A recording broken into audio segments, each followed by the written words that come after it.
দেশের ক্রিকেট পাড়ায় চলছে সাকিবের বকেয়া বেতন নিয়ে সমালোচনা। 4 মাসের বেতন পাননি সাকিব।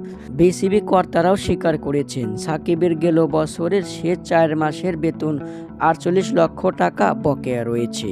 এরই মধ্যে ক্রিকেটারদের বেতন সহ ম্যাচ ফিও বৃদ্ধি করেছে বাংলাদেশ ক্রিকেট বোর্ড বিসিবি। সেই সঙ্গে সাকিবের বকেয়া বেতন প্রকাশ্যে আসার পরই বেঁধেছে দেশের ক্রিকেট পাড়ায় হট্টগোল।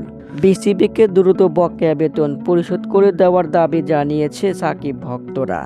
বিসিবির cricket operation chairman Nazmul Abedin Fahim জানিয়েছেন, বোর্ডের ব্যাংক অ্যাকাউন্ট সাময়িকভাবে বন্ধ করে দেওয়ার কারণে টাকা পাঠানো যায়নি। বিসিবিতে চুক্তিতে ছিলেন সাকিব।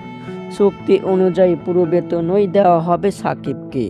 যথাসময়ে টাকা পেয়ে যাবে সাকিব। সে খেলুক আর নাই খেলুক, আমরা চেষ্টা করব দ্রুত টাকা পরিশোধ করে দেওয়ার। বর্তমান সাকিবকে ভোগাচ্ছে তার বোলিং অ্যাকশন নিষিদ্ধ হওয়ায়, যার কারণে কোনো টুর্নামেন্টে সাকিবকে কিনতে আগ্রহী হচ্ছে না ফ্র্যাঞ্চাইজি দলগুলো।